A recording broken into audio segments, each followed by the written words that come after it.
Bom dia, graça e paz, alegria estar aqui com vocês.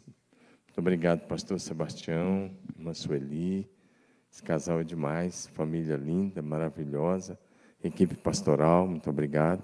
Obrigado, Marcelo, a linda, pastor Marcelo, linda, obrigado, estivemos juntos ontem, e a toda a equipe, obrigado. Pastor, obrigado pelo privilégio de estar aqui. 3 anos que eu estava sem vir aqui, porque veio a pandemia, né? Estive com vocês em 2019. Imagina, 3 anos, certinho. Foi junho de 19. E nesses 3 anos não tinha voltado nem a Curitiba. 3 anos sem vir a Curitiba. Muita coisa mudou, né? Deixa eu só pedir minha esposa ficar em pé. Essa é a Rosângela. Somos casados há 33 anos e meio. Agora nós já somos avós do Lucas, filho da nossa filha mais velha, que é casada. Ela e o esposo são ministros de música lá. E o Lucas já vai fazer 2 anos agora, dia 25 de junho. E vem aí o Tito, que é o filho do Davi. Está a caminho o Tito, chega dia 5 de agosto, se Deus quiser. Então agora já estamos vivendo uma outra fase. Mas privilégio estar aqui com vocês. Obrigado, pastor, mais uma vez pela honra, pelo privilégio. Estou vendo o Osmarzinho ali, que eu conheci no Bom Retiro, né? Eu fui pastor aqui no Bom Retiro quase 7 anos. Privilégio ver o Marcos Calixto. Marcos, faz assim, Marquinhos. Eu conheço o Marcos há um pouco mais de 30 anos, porque eu cheguei aqui em Curitiba solteiro em 1988. E assumi o Bom Retiro. O Marcos era o pastor do Cajuru, com a Silvana. Um abraço para a Silvana lá e para todo mundo. E os anos passaram e a gente continua aí, graças a Deus, né? Deixa eu só falar isso aqui. Nesse período da pandemia, eu escrevi um livro, chama Apocalipse, o Tempo do Fim Chegou. É o segundo livro pela editora Vida, uma boa editora. É um livro um pouco grosso, ele tem 346 páginas. Sei que as pessoas gostam de ler livro de até 200 páginas, mas o assunto era tão amplo e eu tive que enxugar bastante para ele ficar desse tamanho, porque, na verdade, quando eu escrevi, ele estava com 450 por aí. Tive que enxugar umas 100 e poucas, 100 páginas, para ele ficar um pouco menor. Mas é um livro bíblico, bastante Bíblia, e de uma escatologia vitoriosa. E quando você lê livros sobre Apocalipse, se você não tiver cuidado, você termina querendo pegar a sua mochila e ir para o meio da mata e se esconder, dependendo da escola escatológica de quem está ministrando. Esse livro, não, eu não apresento isso, até porque não creio nisso. Eu fujo das escolas escatológicas e apresento uma escatologia vitoriosa. Conheço bem as escolas, mas não trabalho nenhuma delas. Trabalho apenas, eu quero que ele seja apenas uma ferramenta para despertar a igreja para a volta do Senhor Jesus. Se você ler esse livro todo, eu te garanto, você vai encerrar a leitura amando mais a Jesus, querendo se preparar para a volta dele, e você vai estar querendo ir para o céu. Você não vai estar querendo fugir. Tem certeza disso, porque às vezes alguns livros de escatologia parece que o diabo vai vencer. E você não vai ver nada disso aqui. Você vai ver uma escatologia. Eu falo das bem-aventuranças do Apocalipse, que por aí pouca gente fala, as promessas do Apocalipse, mas não é comentário sobre o Apocalipse, né? Eu começo falando sobre os 21 sinais que antecedem a volta de Jesus. E na minha compreensão, dos 21 sinais que apontam para a volta de Jesus, 18 já se cumpriram. No meu simples entendimento, faltam 3 sinais, 3 ou 4, para Jesus voltar, mas precisamente 3. Quer saber quais são os 3 que faltam para Jesus voltar? Pega o livro lá fora na saída. Mas é bem interessante, falo do reino de Deus enchendo a terra. Bem legal. E, como eu disse, uma escatologia vitoriosa. Você vai amar. Vamos para a palavra? Antes de pregar, deixa eu lembrar você. Hoje à noite, agora de manhã, eu quero falar sobre o tema prepare-se para algo novo. Não tem nada a ver com o livro, tá bom? Eu não vou pregar sobre o livro, mas prepare-se para algo novo. E de noite, se você puder, volte à noite, porque hoje à noite eu quero falar com você sobre você é a resposta. Bem dentro do que o pastor vem falando. Hoje à noite eu vou falar sobre você é a resposta. Uma mensagem completamente diferente dessa que você vai ouvir agora de manhã. Mas hoje de manhã, prepare-se para algo novo. Lá em Marília, já aconteceu o primeiro culto. Lá a gente tem 4 cultos por domingo, um às 8h30 da manhã. Já começou o segundo, 1h30 cada culto lá. Então, das 8h30 às 10h, aí tem um intervalo de meia hora, 10h30 o segundo, 17 horas do terceiro e 19 horas o quarto culto. Então, todo domingo tem 4 cultos lá em Marília. E tem 2 na sexta e 1 no sábado. Então, são 7 cultos, como esse aqui, por final de semana. Passamos pela pandemia, como vocês também, e enfrentamos as mesmas dificuldades que vocês enfrentaram aqui. Em São Paulo foi um pouquinho mais difícil, porque o governador de lá era bem mais radical. Mas vencemos e estamos caminhando.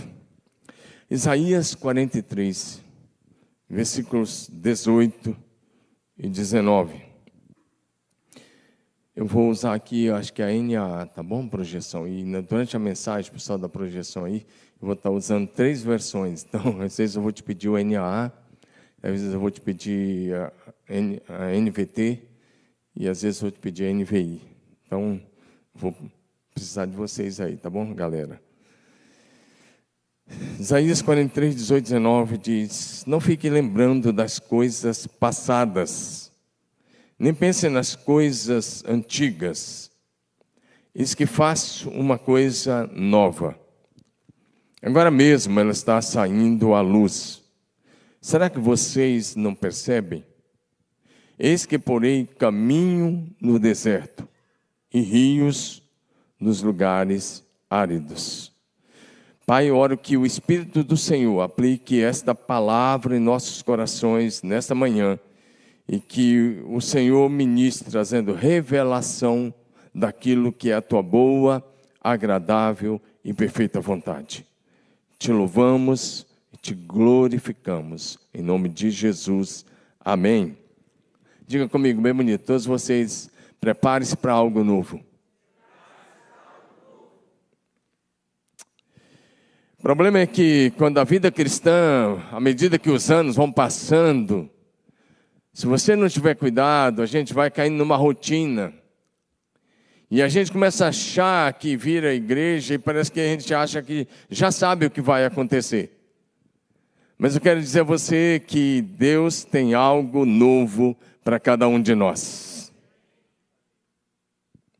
Diante de tudo o que nos aconteceu nos últimos 2 anos, foi quase impossível não baixar a cabeça. Porém, Deus nos ajudou. Melhor, Ele nos sustentou, nos fortaleceu e nos manteve firmes na fé em Jesus Cristo até aqui. Diga amém. Será que você pode dizer até aqui? O Senhor me sustentou. Amém. Através desse texto, é bem interessante olhar para esse texto, porque Deus está dizendo, eu estou fazendo algo novo. E através desse texto, o Senhor Deus diz que nós devemos esquecer o passado, porque Ele está fazendo algo novo. Portanto, hoje de manhã nós vamos conversar sobre isso, esquecer o passado. Ou pelo menos deixar que o passado não nos domine mais. Deixar para trás nossos traumas, feridas emocionais, fracassos, falência financeira, história de falência, a tristeza e a dor, para que possamos viver o novo de Deus. Amém? E talvez se você já acha que talvez conhece tudo de igreja, quer dizer, Deus ainda vai te surpreender. Amém? Pode melhorar um pouquinho só o meu retorno aqui, eu te agradeço, tá bom? Nós não podemos mais consertar ou corrigir o nosso passado. Mas pela fé em Jesus, nós podemos avançar para o futuro que está diante de nós e alcançar tudo aquilo que Deus projetou para as nossas vidas. Então, de acordo com a palavra de Deus, Deus está dizendo, esqueça o passado. Ele está dizendo, não viva mais do passado. Porque se você ficar aprisionado ao passado, isso vai roubar a alegria do teu presente e vai impedir as tuas realizações do futuro. E aí, alguém já disse, eu concordo, quem não tem uma grande visão de futuro é fraco no presente. E se você quiser ser forte no presente, precisa ter uma grande visão de futuro. Diga amém. O Evangelho do Senhor Jesus Cristo é o chamado para viver uma nova vida, para nascer de novo. É o chamado para algo novo. É o chamado para uma nova realidade, uma nova história, em uma nova dimensão no poder do Espírito Santo. Então, em primeiro lugar, um novo tempo, uma nova realidade. Vocês têm uma história linda. Eu, quando morei em Curitiba, conheci a Alameda bem pequenininha. Não sei se tinha 100 membros naquela época, acho que não. E eu realizava alguns batismos aqui, que quando assumi o Bom Retiro, não tinha batistério lá no Bom Retiro. Então, algumas vezes eu pedi o batistério da Alameda, vinha aqui domingo à tarde e realizava o batismo. Então, eu sei bem como é que era. E hoje chegar aqui e ver esse prédio lindo, maravilhoso, prédio de educação cristã, lindo, maravilhoso, estacionamento, está tudo excelente. E a excelência honra a Deus e abençoa as pessoas. Vocês têm uma infraestrutura linda, maravilhosa. Mas esse ainda não é o fim. Prepare-se para algo novo, maior, da parte de Deus. Um novo tempo. Por favor, coloca esse lá, colocou. Obrigado. Um novo tempo para uma nova realidade. Jesus veio para um novo tempo, com uma nova proposta, apontando para uma nova realidade. Ou seja, ele veio começar a igreja. E aí, no Evangelho de Mateus, capítulo 9, versículos 16 e 17, Jesus disse as seguintes palavras: ninguém põe remendo de pano novo em roupa velha, porque o remendo tira um pedaço da roupa e o buraco fica ainda maior. Nem se põe vinho novo em odres velhos, porque se alguém fizer isso, os odres se rompem, e o vinho se derrama, e os odres se perdem. Mas põe-se vinho novo em odres novos, e ambos se conservam. Jesus não veio colocar um remendo no judaísmo. Tudo que o judeu esperava é que Jesus viesse e desse apenas uma ajeitada, uma maquiada no judaísmo. Jesus disse, não, eu não vim colocar um remendo no judaísmo. Aliás, o que ele veio começar não tinha nada a ver com o judaísmo. Ele disse, eu vim começar algo novo. A eclesia, a igreja, o povo de propriedade exclusivo do Senhor Deus. Diga amém. E essa é uma das razões porque Jesus foi rejeitado. Porque Jesus veio não para dar uma consertada no judaísmo, mas para começar uma raça eleita, o sacerdócio real, a nação santa. Amém? Uma proposta nova. E aí, o que Jesus veio começar não cabia dentro do judaísmo. E às vezes você está tão acostumado com ser igreja de um modelo, e aí você perde o que Jesus tem para você. E Jesus tem algumas coisas muito importantes para esses dias da vida da igreja. Se eu tivesse que te falar, se eu fosse falar profeticamente o que eu creio que vai acontecer nos próximos dias, e acredito que a partir desse ano, para mim o que vai acontecer, os próximos eventos da história da igreja, o que está para frente da igreja, Se a gente for olhar para o mundo fazendo apenas uma visão, ou apresentando uma visão sociológica ou geopolítica, talvez você vai pensar no que está vindo aí e olhando para aquilo que você assiste na TV ou nas mídias sociais, você vai ficar meio desesperado. Mas não é bem assim. O que está por à frente da igreja, primeira coisa que vai vir agora, se eu fosse falar profeticamente, eu ia dizer, o que vai vir agora é um derramamento do Espírito Santo sem precedentes na história da igreja. É isso que vai vir. A igreja não caminha para o caos. A igreja caminha para o maior avivamento de toda a história. O derramamento do Espírito Santo. Esse é o primeiro evento que vai acontecer. E no meio de tudo isso vai ter algo não agradável. Vai ter. Vai ter a grande tribulação. A igreja, na minha crença, vai passar pela grande tribulação. E só gente cheia do Espírito Santo vai aguentar. Porque aqueles que desistiram numa pandemia tão simples, perto de tantas coisas pesadas que a igreja enfrentou, não atravessarão esse período, vão desistir da fé. Mas depois daqueles dias, o próximo episódio é que o céu vai se abrir. E Jesus vai descer. Então, as três coisas que vão acontecer agora para frente, olhando para frente, é um derramamento do Espírito Santo a nível mundial sobre a igreja. Um avivamento jamais visto. Uma colheita de alma jamais vista como fruto desse avivamento. Quanto tempo vai durar? Eu não sei. Quantos anos vai? Também não sei. E depois vai vir a grande tribulação.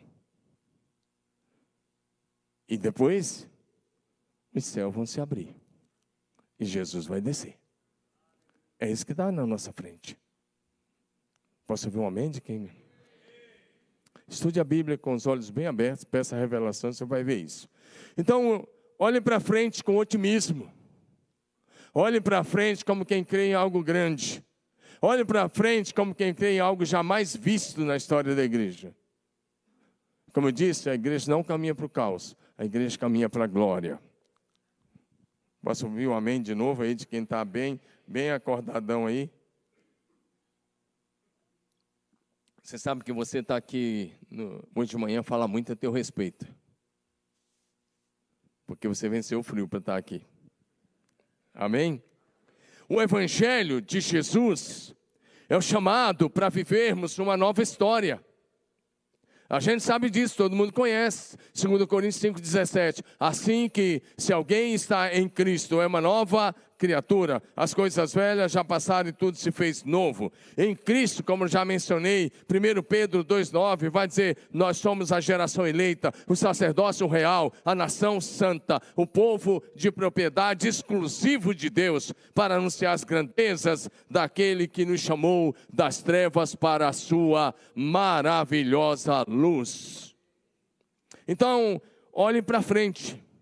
Olhe para o futuro. Provérbios capítulo 4, versos 25 e 26. Eu vou pedir agora aí, pessoal da mídia, para colocar na NVT, a nova versão transformadora.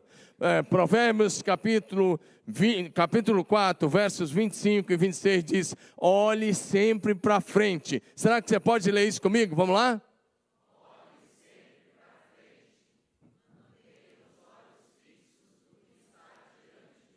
Só até aí. Olhe sempre para frente. Mantenha os olhos fixos naquilo que está diante de você. É interessante porque a palavra de Deus está dizendo, olhe para frente. Não deixe que o passado continue te influenciando. Porque está cheio de gente que fala, pastor, eu não consigo vencer, porque o meu passado, porque o meu pai, porque a minha mãe, porque isso, porque aquilo. Todos nós temos uma história, e eu respeito a história de cada um, mas eu sei que em Cristo nós podemos viver uma nova história, numa nova dimensão de vida, no novo poder do Espírito Santo de Deus. Porque se você está em Cristo, a sua velha história não deve mais dominar você. Faz parte do seu testemunho. Mas agora aquilo passou, é uma nova realidade. É uma nova dimensão. Quem está entendendo, diga amém.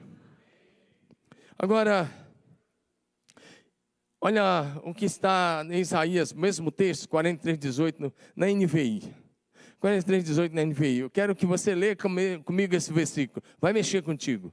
Bem interessante. Isaías 43:18. Agora, vocês vão trabalhar aí hoje, na NVI. Vamos lá? Todos vocês, NVI. Toda a igreja lê comigo. Vamos lá? Deixa esse versículo. Esqueça o que se foi. É o que diz Isaías 43:18. Está aí na sua Bíblia. Não viva mais do passado. Alguém até já disse aí, há algum tempo, todo mundo conhece, quem vive do passado é museu, e você não é museu. Amém? Então, diga para o seu passado tirar as mãos de sobre você. Eu digo para... nós estávamos evangelizando uma pessoa muito influente, que era um religioso lá na igreja, um religioso muito influente. Na verdade, ele era o padre de uma igreja, da catedral, uma catedral principal de Marília. E eu estava evangelizando ele, no evangelismo pessoal. E chegou um dia que era crucial. E eu disse para ele assim, olha, tem coisas na nossa vida que a gente precisa virar a página. Mas tem coisa na nossa vida que a gente tem que virar a página, fechar o livro, jogar o livro fora e começar uma nova história.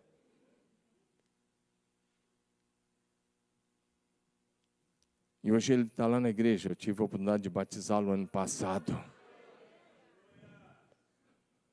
Tem coisa na nossa vida, irmão, que você tem que só virar a página, já está bom. Mas tem coisas que você tem que virar a página, fechar o livro, joga o livro fora, começa a escrever uma nova história. Porque senão você nunca vai ver o propósito de Deus. Você tem que decidir se é o teu passado que vai dominar você, influenciar você, ou se é o propósito eterno de Deus para a sua vida. Então o Senhor diz nesse texto, esqueça o passado. Esqueça o que se foi. Não vivo mais no passado. Em outras palavras, pare de olhar para trás. Pare de dizer, eu ia bem, mas veio a pandemia. Eu estou pregando exatamente por causa dessas coisas. Eu ia bem, eu estava até firme, mas veio a pandemia. Meu irmão, nesses 2000 anos, a história da igreja nos mostra tantas coisas. Por exemplo, se você fosse um cristão, imagine que você fosse um cristão do ano de 1346 a 1352, naqueles 6 anos, sabe o que aconteceu naquele ano? 1346 a 1352, se você fosse um cristão daquela época, sabe o que aconteceu naquela época na Europa e na Ásia? A chamada peste negra. E sabe de uma coisa? 1/3 da população da chamada Eurásia morreu naquele período. Ou seja, para cada 100 cristãos morreram 33, porque eles estavam lá, estavam inseridos no mesmo contexto. Para cada 100, 33 se foram. Mas a igreja continuou e nós estamos aqui, porque aqueles irmãos não desistiram da sua fé no meio daquela situação. Amém, amados? E ninguém ficou culpando Deus. E se você fosse um cristão há um pouco atrás, que talvez seus pais ou seus avós viveram aqui no Brasil, no tempo da gripe espanhola, aqui bem mais perto de nós, 1918 a 1920. Terminou a Primeira Guerra e veio a gripe espanhola. E aqui em São Paulo morreram milhares e milhares de pessoas. Só lembrando, a peste negra matou de 70 a 200 milhões de pessoas. Em 6 anos. A gripe espanhola matou cerca de 50 milhões de pessoas. Se você fosse um cristão naquele período. Mas se você fosse um cristão hoje, em alguns países do Oriente Médio, da Ásia, ou da China, onde as liberdades são tiradas, como é que você faria? E sabe de uma coisa? Eu quero encorajar você. Para de botar a culpa em algumas coisas do que aconteceu por causa da pandemia. Vira essa página. Amém ou não? Pastor, mas eu perdi um parente. Muita gente perdeu. E se seu parente tinha Jesus, já está na glória. E eu respeito a sua dor. Mas Deus diz, vira essa página e olha para frente. E vamos viver o propósito eterno de Deus.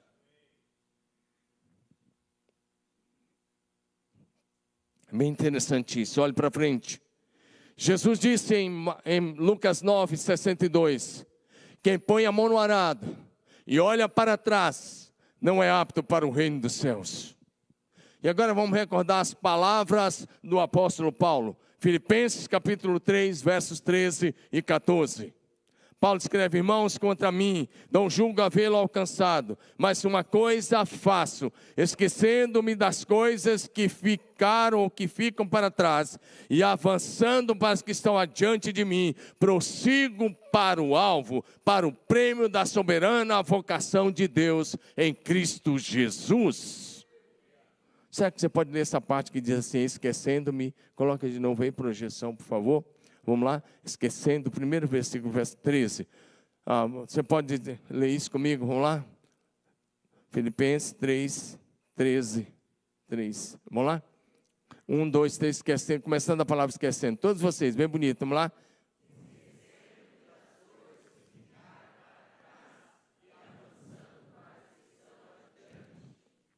Diga, lê outra parte, prossigo.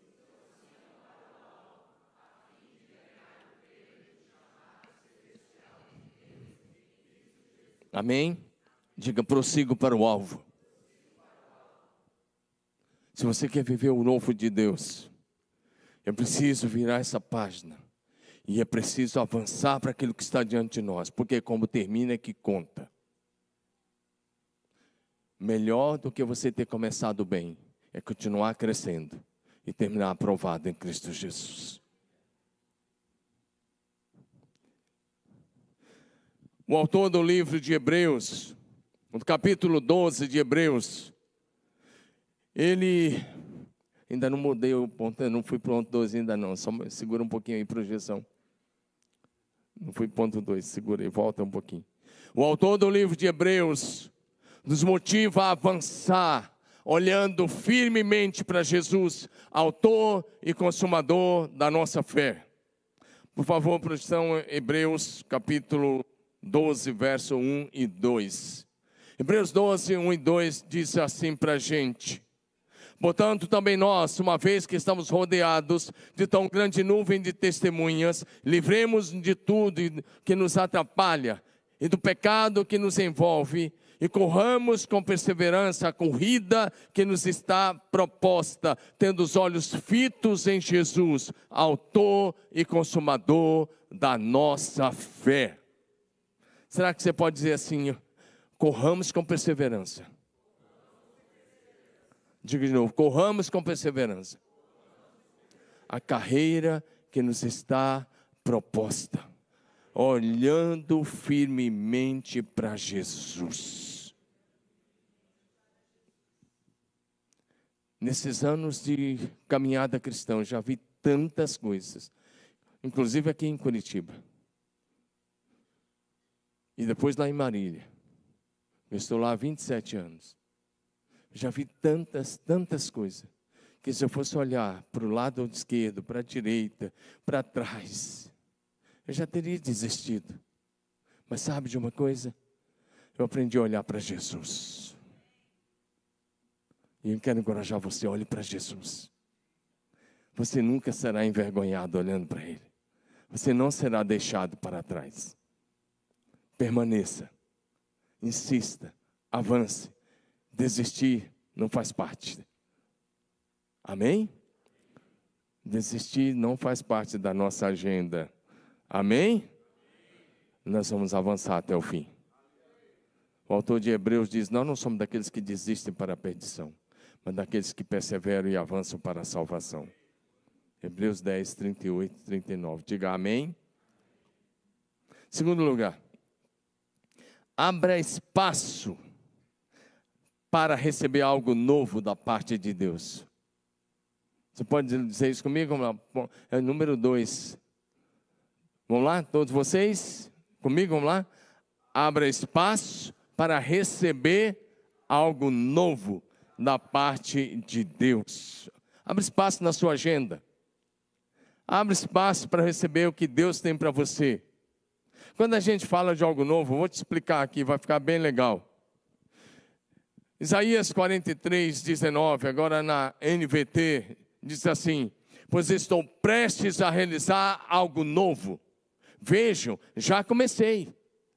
Não percebe? Abrirei caminho no meio do deserto e farei rios na terra seca. Diga comigo, Deus está prestes.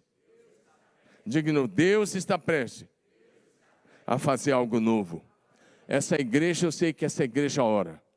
Eu sei que o pastor e a equipe pastoral são gente de oração, são pessoas de muita oração. Nós também oramos, nós temos uma torre de oração lá, que os homens começam a orar na torre 5 da manhã, todos os dias, de domingo a domingo, e eles vão até às 8 da manhã, as mulheres assumem às 8 da manhã, vão até às 18, e os homens reassumem às 18 e vão até meia-noite, todo dia. Domingo passado, nosso culto começou às 8h30 da manhã, e nós não paramos nem um minuto, e o culto acabou às 21h10. 12 horas e 40 minutos de oração ininterrupto, de verdade, nem um minuto. A gente tinha feito 50 dias de oração, da Páscoa ao Pentecoste, e no dia de Pentecoste a gente queria ficar 12 horas de oração, adoração, louvor e proclamação. E fizemos isso, e a igreja não esvaziou também em nenhum momento. E sabe como é que nós celebramos depois de 12 horas lá, de oração e jejum? Celebrando, e na presença do Senhor com muita alegria. Amém? E se vocês estão orando, então se está orando, então espera algo novo. Se está orando, então creia que Deus vai te surpreender. Porque orar e não crer, então não faz sentido. Vocês estão orando, eu sei que vocês estão, então o avivamento virá. Amém? Isso vai acontecer, Deus te estou prestes a fazer. Ou seja, talvez você está... Às vezes eu encontro algumas pessoas que são tão voltadas para o passado, tão negativas. Aqui em Curitiba com certeza não acontece, mas lá em Marília tem esse tipo de gente. Então um dia desse eu fui na célula com a minha esposa. Toda quarta nós vamos em uma célula, nós temos centenas de células. Eu fui numa das células com a minha esposa e tinha lá um daqueles calvinistas, mais calvinista do que Calvino, daqueles bem mesmo. E o cara estava lá e o estudo da célula não tinha nada a ver. E de repente o cara pegou a palavra e ele disse assim: louvor bom mesmo, música boa mesmo, era dos anos 70. E ele começou a falar das músicas dos anos 70 e dos anos 80. E aquilo foi me enchendo. Ele ia acabar com a célula. Uma célula para cima, o povo para cima, pessoal de oração. Eu vi que o assunto ia tomar tanto também. Eu falei: o abençoado, já que é nos anos 70, você ainda cozinha com fogão a lenha? Ou você já usa micro-ondas? Eu falei: nos anos 70, amigo, a família tinha um telefone, ficava num canto lá, aquele discão lá. Você usa celular? E eu comecei a falar algumas coisas assim para ele. Interessante, cara, você andou em todas as outras áreas dos avanços tecnológicos científicos, mas você, que é a música dos anos 70, o século 20 não volta mais. E cada avivamento tem a sua musicalidade. E se você quer um avivamento, esteja aberto para a maneira de Deus fazer as coisas. Você não vai domesticar Deus e falar: Deus, se Deus quiser agir aqui dentro da Alameda, é assim, assim e assim. Então você é Deus e não é o Senhor que é Deus. Porque se Ele é o Senhor e Ele é Deus e Ele é o dono da igreja, Ele age soberanamente. O Espírito Santo é soberano, é poderoso, é onipotente, onipresente, onisciente. Ele é livre como o vento. Amém ou não? Porque esse negócio de você querer enquadrar Deus, falar que quiser agir aqui é dentro desse quadrado, então é você que manda, não é Deus. E se você está agindo assim, você não vai ver avivamento coisíssima nenhuma. Você tem que estar aberto para o novo de Deus. Ah, mas eu não creio assim. Então você é religioso apenas. E um religioso, seu Espírito Santo, não passa de um defunto maquiado. É isso mesmo. Já viu um defunto maquiado? Tá assim, o rosto está todo maquiado, está cheio de flor, mas tem vida? Vocês, seu Espírito Santo, não tem vida, amado. Amém ou não? O Senhor Deus está fazendo, para de falar das pessoas que saíram da igreja. Fale dos que estão chegando. Deus está trazendo muitas pessoas para essa igreja.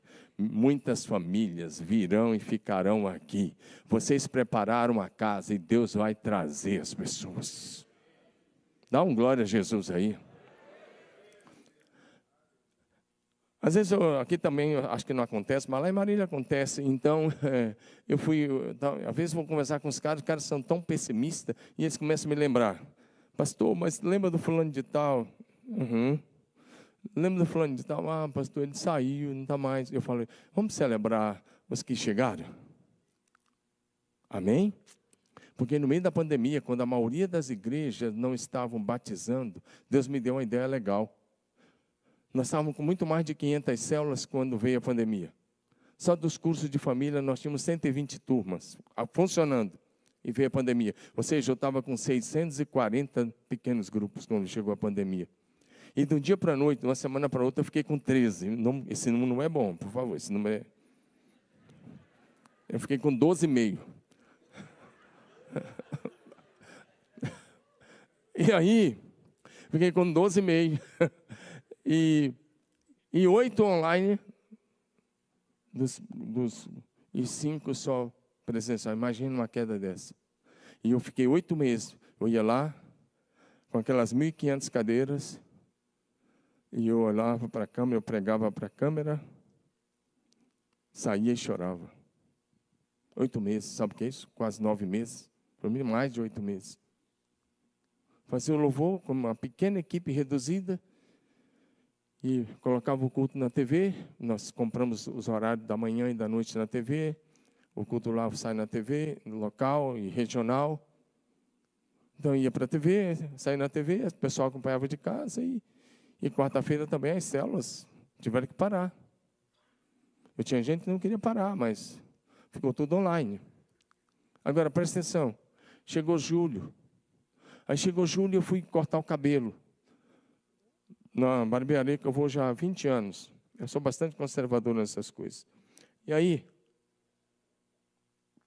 eu cheguei lá e tinha uma vizinha que viu eu entrando na barbearia. Daqui a pouco ela veio e entrou. E eu estava cortando ali o cabelo. Ela disse, pastor, eu me preparei para o batismo de abril e não teve batismo. Eu estava pronto para o batismo de junho e não teve batismo. E nitidamente eu senti, essa mulher é dona de uma vidraçaria. Uma boa vidraçaria lá. E eu nitidamente senti que aquela irmã estava com medo de morrer sem se batizar. Ela já estava salva, mas ela, na crença dela, achava que ela tinha que batizar. Em outras palavras, ela estava me dizendo assim, pastor, e se eu morrer sem batizar? Não ia acontecer nada, mas ela queria se batizar. Eu perguntei, que célula que a senhora frequenta? Ela falou, aqui da casa desse irmão, chama Silas. Aqui da casa do Silas. E eu falei, e essa célula está fechada ou está funcionando? Está funcionando. Julho de 2020. Falei, então a senhora vai ser batizada aqui, quarta-feira que vem. Pode se preparar. Perguntei para ele, tem piscina aqui? Ele falou, tem. Sabe o que eu fiz? Saí da barbearia, fui para o escritório, chamei os pastores, nós temos uma equipe boa lá, com vocês aqui, e falei, vamos comprar alguns batistérios, algumas piscinas móveis, e a partir dessa semana vai ter batismo em todas as células, toda semana. Vocês vão checar, quem estiver pronto, está casado direitinho, está tudo certo, vocês vão fazer entrevista, está ok. As células que estavam funcionando. Eu falei, tinham voltado várias células em junho de 2020, julho de 2020, falei, então vamos batizar. Sabe o que aconteceu, irmãos? No meio da pandemia, de julho de 2020 a dezembro, toda semana nós batizamos. Toda semana teve batismo em alguma célula. Toda semana. Nós não batizávamos 2 famílias diferentes, por causa daquele negócio, né? Batizava uma família só. Se fosse da mesma família, batizava as pessoas da família. Por causa de contaminação, a gente tomava todos os cuidados. E lá esfria também um pouco no mês de julho. No mês de julho estava frio pra caramba. E imagina um frio. E eu fui no meio do frio e assisti os batismos. Ainda bem que eram meus pastores que faziam. Agora, veio 2021, nós ficamos fechados. Final de dezembro, janeiro. Aí abriu fevereiro, fechou em março e voltou só em maio, irmãos. Imagina, de novo. E foi pior, porque foram quando morreram alguns membros da igreja. E eu sofri muitas críticas. E não foi fácil. Eu não estou falando aqui que foi moleza, foi difícil. Eu sofri muitas críticas. Porque eu fiz um evento lá e as pessoas começaram a falar que aquele evento tinha sido sem nenhum fundamento, sem nenhuma fundamentação. Que aquele evento, que aquela conferência tinha sido um lugar onde as pessoas tinham pego. E os caras criticaram na internet, os críticos. Agora, presta atenção, não era nada verdade, mas não foi fácil. Mas eu quero dizer uma coisa, nós continuamos batizando. E nós batizamos nas casas até 20 de setembro de 2021. Pulamos janeiro e fevereiro sem batizar e voltamos a batizar em março. Quando chegou no final de setembro de 2021, nós tínhamos batizado bem mais de 300 pessoas no período da pandemia. Acho que 340, 350 pessoas. Agora, por que eu vou ficar choramingando por aqueles que saíram se eu tenho 340 que foram batizados, tornaram membro da igreja, vieram para a igreja no meio da pandemia? Nós somos uma das poucas igrejas que continuou batizando no meio da pandemia. Uma das poucas do Brasil. Que tomou uma decisão de fazer o que a igreja permitia fazer, batizar nas casas. Lá na célula. O pastor ia lá e fazia. Dá um amém aí, meu irmão. Então, por isso que eu disse, Deus está trazendo muita gente. Vamos celebrar o que Deus está trazendo. Tem algumas pessoas que saem da dó. Mas tem outros que é alívio, amigão. Tem gente que é livramento, cara. Tem pastor que está na equipe que se ele saía, é triste. Mas tem uns que se saía é livramento. Porque eu pago a conta, agora eu pago depois. Um dia a fatura chega, aquele cara é desleal. Eu sei o que eu estou falando. Eu estou no ministério há 33 anos. Então, acho que eu sei um pouco do que está acontecendo. Vamos lá? O Senhor está trazendo muita gente nova. Diga assim, abre espaço para o novo de Deus. Então, quando Deus diz, estou fazendo algo novo, cabe uma pergunta. Nós vamos perguntar o texto. O que é novo do ponto de vista de Deus? Será que você pode perguntar isso? Diga assim comigo. O que é novo do ponto de vista de Deus? E eu vou te responder. Aí a mensagem vai começar a fazer sentido para você. Então, em primeiro lugar, novo não é substituir os princípios e valores da palavra de Deus. Porque todos os mandamentos, os princípios e os valores da palavra de Deus são imutáveis e são eternos. Quando se fala de algo novo, não está falando de deixar a Bíblia de lado e os princípios da Bíblia de lado. Não, absolutamente não. Eu vou te dar 2 exemplos para responder isso. O que é novo do ponto de vista de Deus? Vamos olhar para o milagre de Jesus transformando a água em vinho.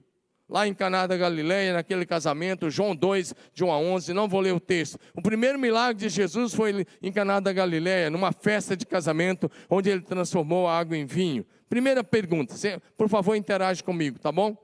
Casamento era algo novo? Sim ou não? Casamento era algo novo? Não. Faltar vinho numa festa de casamento era algo novo? Também não. Então o que foi novo aqui? Diga, o processo. Agora a mensagem começa a fazer sentido. Prepare-se para o novo processo de Deus. O processo é que foi novo. Porque para fazer vinho, e principalmente ainda tem alguns lugares que conservam isso, o cara colhe a uva, coloca lá no lagar, e o que ele faz? Tira a bota, cheia de um pouquinho de chulé, e chama os filhos e a esposa, e vai para dentro do tanque e começa a pisar a uva. E ela vai soltando aquele caldo e vai saindo lá. E aquilo é colocado nos barris, fermenta e vira vinho. O processo. Agora, pegar a água que Jesus mandou, encher 6 talhas, cada talha cabia de 80 a 120 litros de água, encher 6 talhas de água e falar assim: agora tira um copo e leva para o mestre-sala, e ele prova e diz para o noivo: você preservou, guardou o melhor vinho até agora. O que foi novo foi o processo, porque ninguém faz vinho de água. Quando eu estou falando prepare-se para algo novo, prepare para o novo processo de Deus. Lá atrás, quando eu me converti há 40 anos atrás, eu me converti com 16 anos. Quando o pastor Sebastião se converteu, alguns aqui se converteram. Quando eu me converti lá atrás, a maneira de se evangelizar era outra. A maneira de se ganhar vida para Jesus era outra. Por exemplo, quem lembra aqui da época que as pessoas, talvez Curitiba talvez não tenha conhecido, mas há 40 anos atrás, ou há 30 anos atrás, 30 e poucos anos atrás, era natural no interior o cara pegar um carro de som, fazer um falante, colocava um alto-falante em cima da Brasília amarela, um alto-falante Delta, e o cara saía anunciando a conferência, anunciando umas coisas, ou ia para a praça, fazer um culto. Vai fazer isso na praça hoje. As pessoas vão chamar a polícia. Hoje o que funciona? Diga comigo, relacionamento.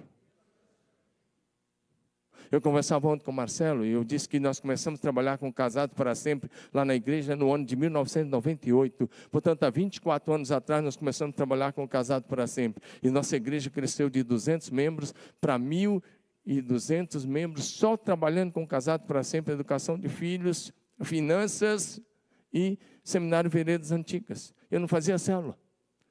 Eu comecei célula para valer em 2009. É recente. Nós vivemos uma explosão lá em Marília, no período das células. Foi uma explosão de crescimento. Durante vários anos, nós batizávamos mais de 1.000 pessoas por ano. Mas a gente tem que estar preparado para o novo de Deus. Amém? O processo novo de Deus fazer as coisas. E eu quero dizer uma coisa para você. O melhor vinho ainda será servido ao povo de Deus nesses dias. E aí eu estou falando desse derramamento do Espírito Santo, nesse tempo do fim, que vai levar a igreja a ganhar milhares e milhares de vidas para Jesus. Mas um outro exemplo, rapidamente, para a gente caminhar para o encerramento. Presta atenção. Vamos relembrar João 9, de 1 a 38. A cura do cego de nascença. Pergunta, interage comigo, por favor, me dá um feedback aí. Nascer cego era algo novo? Diga não. Alguém lavasse no tanque de Siloé era algo novo? Agora, cuspir no chão, fazer aquele negócio meio nojento que Jesus fez. Ele cuspiu, pegou os dedos, passou, fez uma laminha, passou nos olhos do cego e falou: vai se lavar no tanque de Siloé. Cuspir no chão, fazer uma laminha, passar nos olhos. E o cara se lavar e voltar a vendo, era algo novo? Diga, completamente novo. O que foi novo aqui foi o processo. A maneira como Jesus fez o milagre. Então, quando a gente diz, prepare-se para algo novo, o Senhor é criativo. Tem coisa na nossa história, irmãos, que foi muito bom. E tem coisa que precisa ser preservada. Amém, glória a Deus, aleluia. Mas tem coisa que se você mantiver, vira Neustan. Sabe o que é Neustan? Você vai relembrar. Aquela serpente que Moisés ergueu lá no deserto. Quando o povo pecou, Deus mandou Moisés fazer uma serpente de bronze, colocou num poste bem alto, e em todo o arraial de Israel, quando alguém era picado por uma serpente venenosa, ele tinha que olhar para aquela serpente de bronze, e quando ele olhava para a serpente de bronze, ele era curado. Mas aquilo servia apenas para aquele período no deserto, não era nem para ter levado, mas alguém teve a infeliz ideia de levar aquilo, e muitos anos carregaram aquele negócio. Quando entraram em Canaã, eles pegaram e colocaram lá no lugar e virou Neustan, virou ídolo, virou lugar de adoração. Aí isso durou até os dias de Ezequias. Ezequias vai lá e pega aquele negócio e manda moer, e acabou com aquilo, porque tinha virado centro de idolatria. Tem coisas na história da nossa convenção que são boas e devem ser preservadas, da nossa igreja. Mas tem muitas coisas que, se for mantida, vira Neustan. E você não vive o novo de Deus.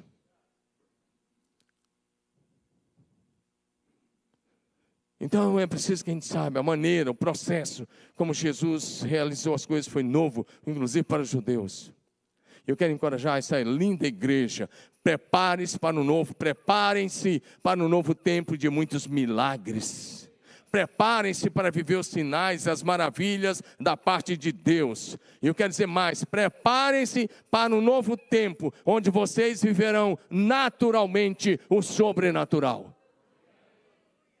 Levanta a mão e diga, nós vamos viver naturalmente o sobrenatural. Diga aleluia.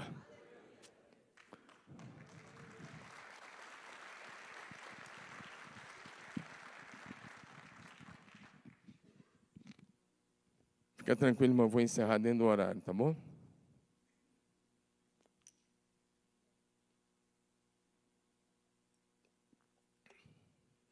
O que vai acontecer na Igreja de Jesus a partir desse ano é um novo processo. A maneira como Deus vai fazer. E isso vai acontecer no poder do amado Espírito Santo. Diga amém. A profecia de Joel, repetida por Pedro em Atos 2, ela acontecerá. E vocês fazem parte dessa profecia. E vocês vão viver o novo processo de Deus. Porque essa é uma promessa. A promessa do derramamento do Espírito Santo é para todas as igrejas e é para todos os filhos de Deus. Diga amém. Olha o que Deus diz em Abacuque 1:5. Vamos olhar para Abacuque. Quando Deus nos diz, olhe para frente, prepare-se para algo novo, nós temos que aumentar a nossa expectativa. Diga assim, aumente a sua expectativa. Fala para o seu vizinho de cadeira assim, aumente a sua expectativa. Se você quer viver algo novo, aumente a sua expectativa em Deus. Abacuque 2 na NVT, por gentileza. Tá? Projeção. Vamos lá? Vocês são demais. Abacuque 1:5 diz assim. Abacuque 1, verso 5. Não é esse versículo aí. Isso. Observe as nações ao redor. Olhem e admirem-se. Pois faço algo em seus dias. Algo em que vocês não acreditariam. Mesmo que alguém lhes contasse. Hoje eu quero falar sobre isso com você. Deus está dizendo, eu faço algo em seus dias tão grande, que vocês não acreditariam, mesmo que alguém contasse. Por mais que eu me esforce para dizer o que Deus vai fazer, muitos de vocês não vão acreditar, mas alguém vai acreditar e vai viver. E os que acreditam, vivem, diga amém. Quem não acredita, assiste. Amém? Você já viu como é que acontece no estádio de futebol? Uma galera fica lá na arquibancada gritando. Mas tem só 22 que entram lá dentro e procura dar o seu melhor. E quem está na arquibancada normalmente xinga o juiz, xinga o jogador, xinga todo mundo. Bota aquele cara que está xingando lá dentro, vai ver o que ele faz com a bola no pé. Ei, ficar na arquibancada assistindo o que Deus vai fazer nunca foi bom. Ficar lá de trás só olhando, murmurando, reclamando, criticando o que o pastor está fazendo, o que os pastores, com a equipe, com a liderança fazem, nunca foi bom. Depois você olha para Mical, que ficou assistindo o culto da janelinha e criticou Davi e se tornou estéril. Depois você bate um papo com Eutico, quando chegar lá na glória, que estava assistindo o culto da janela, caiu e morreu. Pela misericórdia, Deus foi lá e usou Paulo para ressuscitar. Então sai da janela, irmão, vem para o meio daqueles que estão fazendo. Amém? Vai para a linha de frente. Nós não somos chamados para assistir um avivamento, nós somos chamados para viver o avivamento. E quando eu estou pregando isso para você, eu quero dizer uma coisa, eu aprendi algo muito interessante. Se você quer um avivamento, provoque esse avivamento. Se você quer viver algo novo, provoque esse algo novo em Deus. Parece forte essa palavra, provoque. Eu não estou falando de provocar no sentido de brigar. Eu estou falando de provocar no sentido de fé. Você quer viver algo novo? Provoque esse algo novo. Vou me fazer entender agora. Vamos relembrar 2 episódios que você vai entender. Vai ser bem interessante você lembrar disso. Provocar algo novo. Vamos lembrar da mulher cananeia. Ela estava vivendo há muito tempo com uma filha possessa dentro de casa. Terrivelmente possessa. E ela vai lá.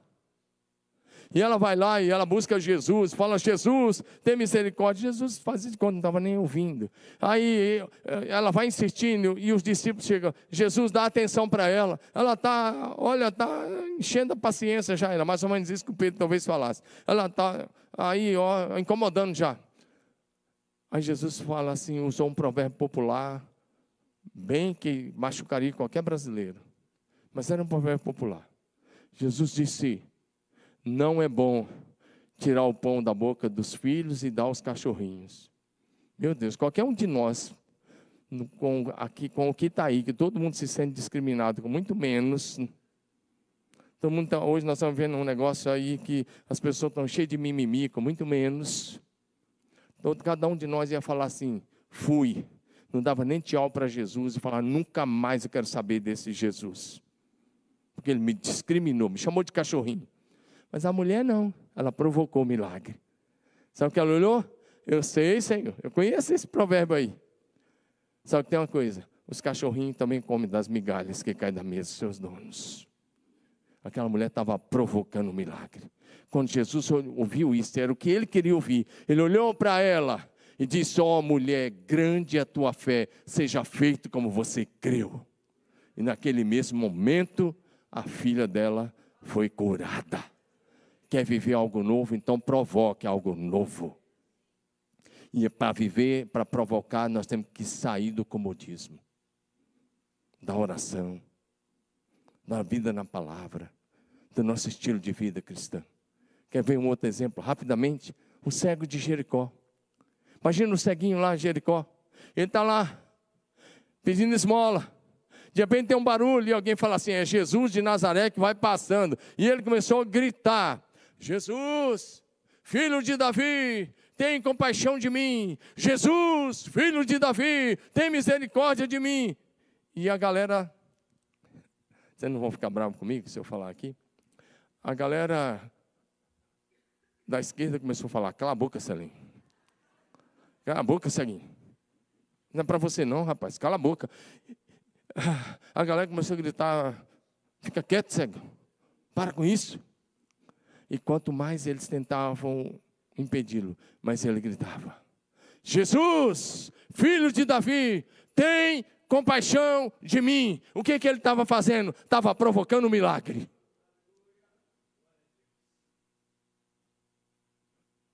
E aí Jesus parou. Meu irmão, você tem que fazer um clamor que faça Jesus parar. Está comigo? Diga amém. Jesus parou, falou: chama o ceguinho. O ceguinho pulou. Eu não sei como que um cego pula, mas ele pulou.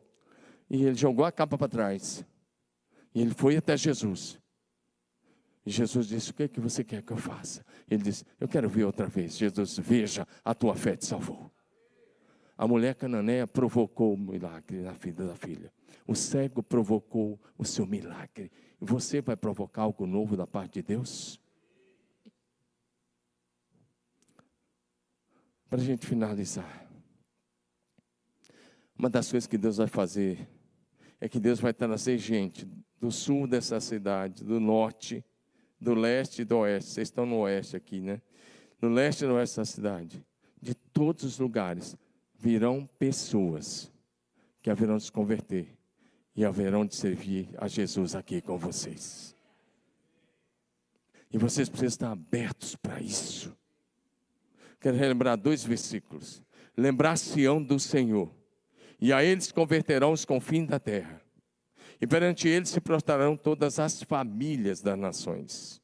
Salmo 22, 27. Romanos 14, 11.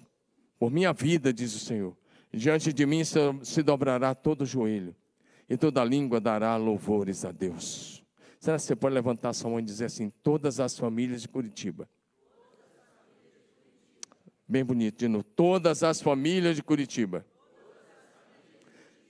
se prostrarão e vão declarar que Jesus Cristo é o único Senhor, para a glória de Deus Pai. Diga aleluia.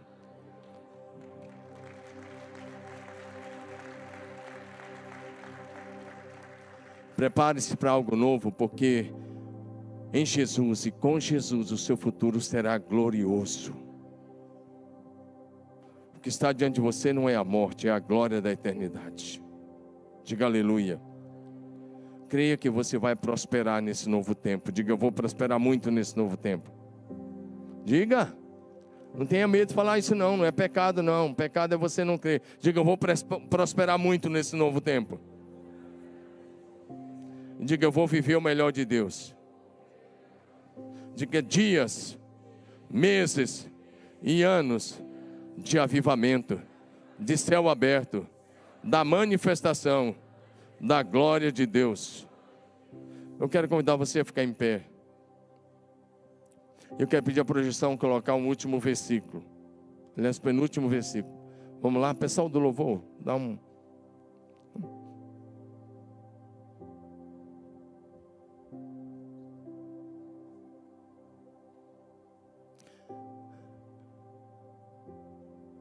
Primeiro Coríntios 2:9, projeção. Eu quero que você leia isso comigo. Vamos recordar essa promessa. É isso que as Escrituras se referem quando dizem. Lê comigo a partir de agora, todos vocês. Olho nenhum viu, ouvido nenhum ouviu, e mente nenhuma imaginou o que Deus... Quantos aqui amam o Senhor? Que Deus tem preparado para você. Olho nenhum viu, ouvido nenhum ouviu, e mente nenhuma imaginou. Amém? Se você ama o Senhor, é o que Ele tem para você. Por fim, Efésios 3:20. Efésios 3:20. Vamos lá, Efésios capítulo 3, versículo 20. Todos vocês comigo, vamos lá?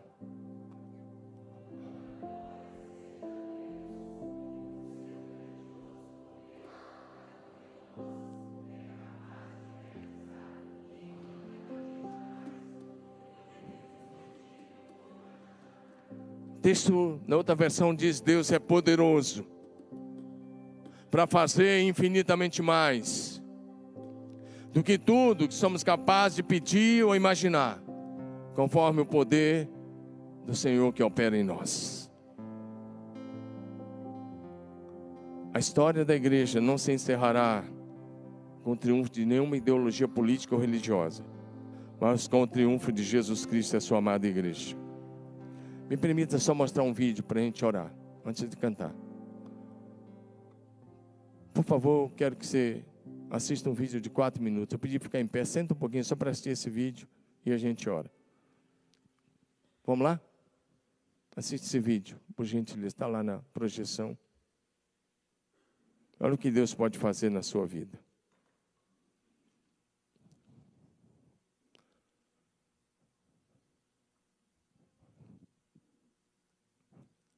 Torrente do Negueb está aí.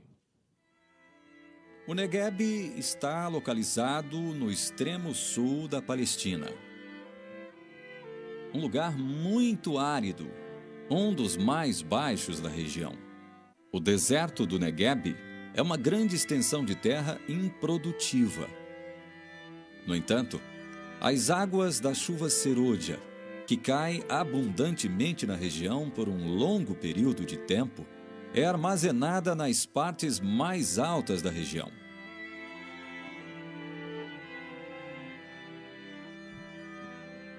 E quando transbordam, formam as torrentes que invadem o deserto, trazendo grande inundação e transformando a terra árida em um rio que produz vida.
Quando o rio desaparece pela evaporação, o deserto se transforma em um manancial com as mais belas flores e um verde, onde somente no Negueb se pode encontrar.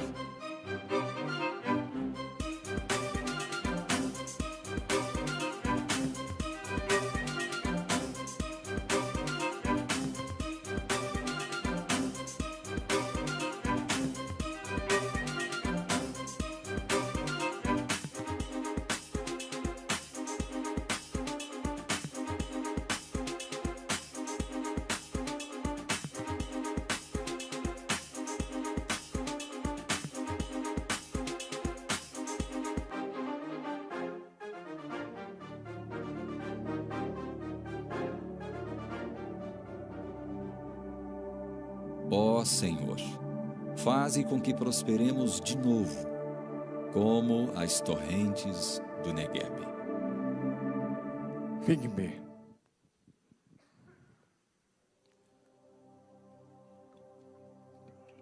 Isso é uma coisa que acontece todo ano em Israel. Em uma das caravanas que nós levamos para Israel, nós vimos isso aí, ao vivo e a cores. Deus pode fazer o deserto florescer. Ele disse: eu abro o rio no ermo, faço o deserto florescer. E Deus disse: estou fazendo algo novo. Eu não sei como é que você entrou aqui hoje. Não sei como está seu casamento. Não sei como está a sua saúde. Não sei como estão as suas finanças. Eu sei que Deus pode transformar essa realidade. Enquanto cantamos, para a gente orar. Se você quer viver algo novo da parte de Deus, né? Enquanto nós cantamos, quero viver algo novo. Vem à frente, eu quero orar com você aqui. Nós queremos orar com você aqui. Nós vamos orar. Antes de orar, lembra que a mulher cananeia provocou o seu milagre? Lembra que o cego provocou o seu milagre? Eu quero que agora você faça alguma coisa, uma oração que faz com que o céu se movimente na sua direção. Coloque suas mãos assim, feche seus olhos e comece a orar. A Rosane vai nos conduzir em oração, mas comece a orar, comece a falar com Deus. Faça alguma coisa que movimente o céu na sua direção. Comece a falar com o Espírito Santo. Provoque o seu milagre nessa manhã. Provoque o seu milagre. Aquilo que você há tanto tempo está esperando da parte de Deus. Comece a falar com Deus. Seu milagre tem nome. A intervenção que você está esperando de Deus tem nome. Comece a falar com Deus. Algo que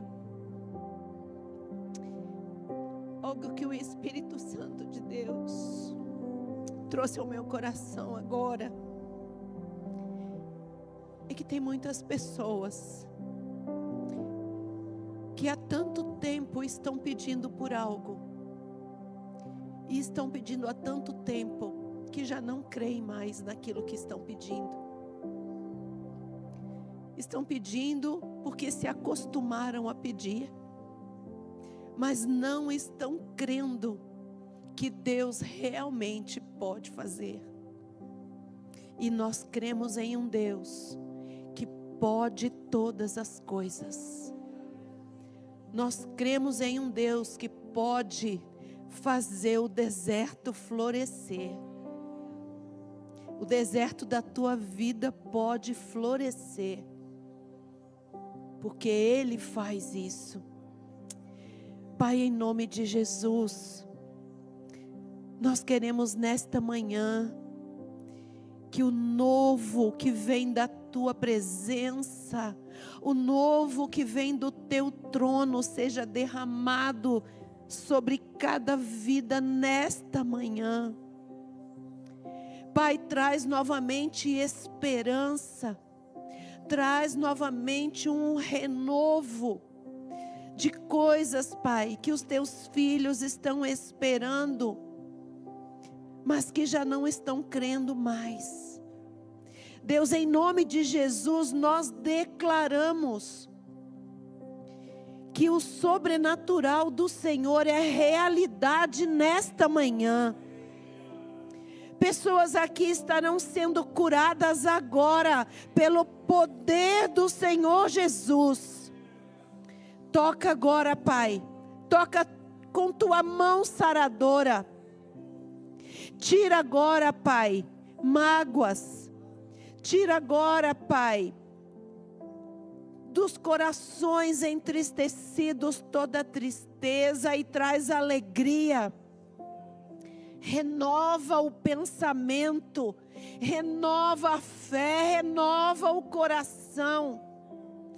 Que esta manhã seja a manhã do algo novo da tua parte para as nossas vidas. Derrama, Pai, sobre a vida dos pastores, sobre a vida da sua família, sobre cada um que está aqui, Pai. E o Senhor conhece o coração de cada um, o Senhor conhece a necessidade de cada um, o Senhor sabe o que cada um precisa, qual é o anseio do coração, qual é a busca de cada um, Pai. E a nossa oração é que esse algo novo da tua parte se torne uma realidade, em nome de Jesus. Amém. Amém, aleluia. Dá um forte aplauso a Jesus, Pastor Sebastião. Forte aplauso, é para Ele, é para a glória dEle. É Ele que escreve uma nova história. É Ele que faz você viver uma nova realidade. Se você quiser, leia, passe lá e pega o livro. Deus abençoe você, Pastor Sebastião. E lembrando, à noite vamos pregar sobre Você é a Resposta. Vai ser demais. Amém, meus irmãos.